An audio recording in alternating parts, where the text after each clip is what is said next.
Subscribe करें हमारे YouTube channel Mohsin sir science को और बेल आइकन दबाएं। बेल आइकन दबाएंगे तो नई वीडियो पाएंगे। प्यारे बच्चों, कैसे हैं आप लोगों? आपका स्वागत है हमारे YouTube channel Mohsin sir science में। मैं मोहसिन खान। आज हम पढ़ेंगे क्लास 10th के 4th चैप्टर कार्बन एवं उसके यौगिक। हमारे चैनल को लाइक करें, सब्सक्राइब करें और वीडियो को पूरा ज़रूर देखें। बहुत इम्पोर्टेंट है एग्ज़ाम पॉइंट ऑफ व्यू से। तो स्टार्ट करते हैं बच्चों। कार्बन एवं उसके यौगिक। कार्बन एक एलिमेंट है, कार्बन एक एलिमेंट या तत्व है जिसकी परमाणु संख्या 6 है। इसकी परमाणु संख्या 6 है बच्चों, 6, और इसका द्रव्यमान 12 है और इसका सिंबल C, द्रव्यमान 12, 6 इसके। ठीक है बच्चों। इसको जो इलेक्ट्रॉन विन्यास होता है, इलेक्ट्रॉन कॉन्फ़िगरेशन जिसे बोलते हैं, वो 2 और 4 है। इसके आउटर मोस्ट ऑफ सेल में 4 हैं। इसको फुलफ़िल करने के लिए 4 की ज़रूरत होती है। 4 की इलेक्ट्रॉन, 4 की यौगिकों की ज़रूरत होती है। इसकी संयुक्ता 4 होती है, जिसे हम लास्ट के जो इसके सेल होते हैं 4 होते हैं। इसे कंप्लीट करने के लिए 4 की और ज़रूरत होती है।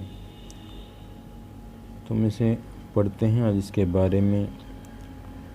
और एक और ये आप ध्यान रखें, जो आवर्त सारणी है हमारी, जो पीरियोडिक टेबल है, उसमें कार्बन का जो ग्रुप है 14 ग्रुप में कार्बन आता है, रखा गया है। और इसका सिंबल आपको बता दिया है, C इसका सिंबल है। ठीक है बच्चों, C इसका सिंबल है। और 6 एटॉमिक नंबर और 12 एटॉमिक मास, द्रव्यमान। ठीक है बच्चों, तो शुरू करते हैं। पिछले अध्याय में हमने अनेक ऐसे यौगिकों का अध्ययन किया है जो हमारे लिए महत्वपूर्ण हैं। इस अध्याय में हम कुछ अन्य रोचक यौगिकों एवं उनके गुणधरों के बारे में पढ़ेंगे। यहाँ हम एक तत्व के रूप में कार्बन का भी अध्ययन करेंगे, जिसका हमारे लिए तात्विक एवं संयुक्त दोनों रूप से अत्यधिक महत्वपूर्ण है। ये काफ़ी महत्वपूर्ण है। कार्बन बहुत हमारी ज़िंदगी में, और सबसे पहले कार्बन ही का यूज़ किया गया था। कार्बन मिट्टी में, कांच में या अन्य जगह यूज़ किया जाता है। आपके डेली यूज़ में कार्बन का उपयोग होता है।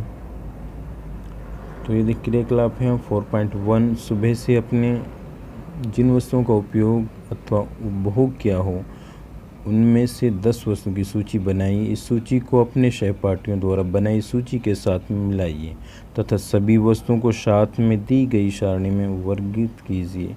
एक से अधिक सामग्री से बनी वस्तुओं को सारणी के उपयुक्त स्तंभ में रखिए।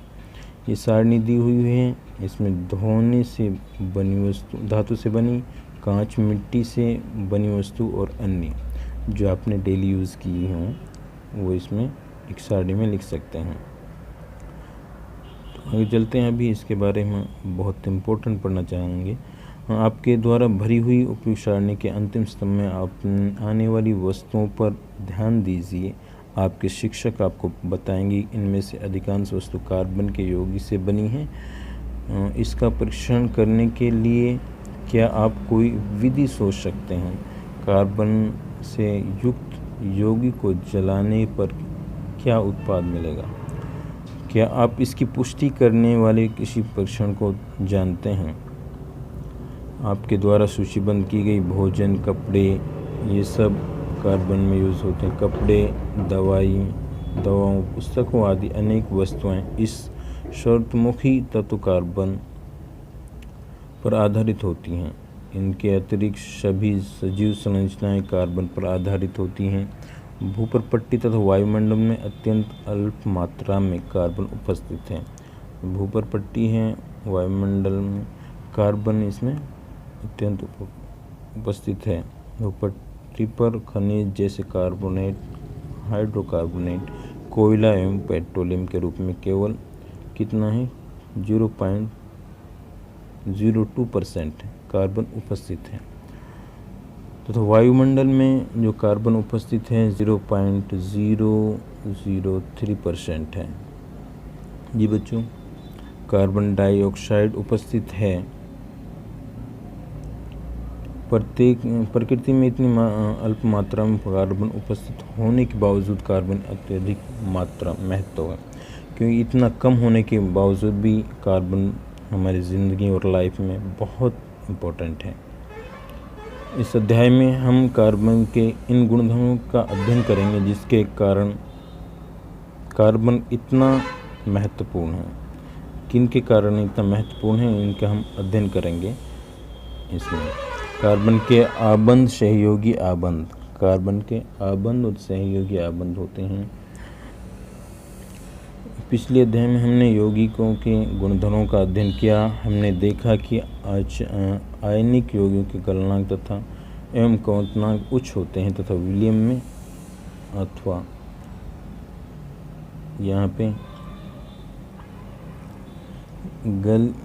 गलित अवस्था में विद्युत चालन करते हैं। हमने देखा कि आयनिक यौगिकों के आबंध की प्रकृति इन गुणधर्मों की व्याख्या करती है।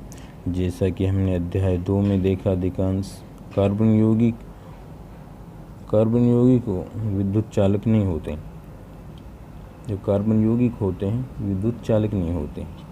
उपरोक्त यौगिकों के गलनांक जो कि आयनिक यौगिकों के क्वथनांक तथा गलनांक की तुलना में काफ़ी कम है।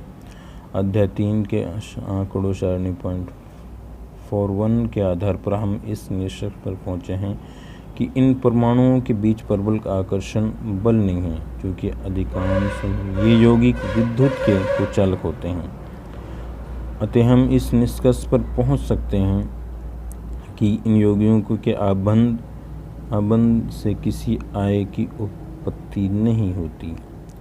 एसिटिक एसिड है CH3COOH, एसिटिक एसिड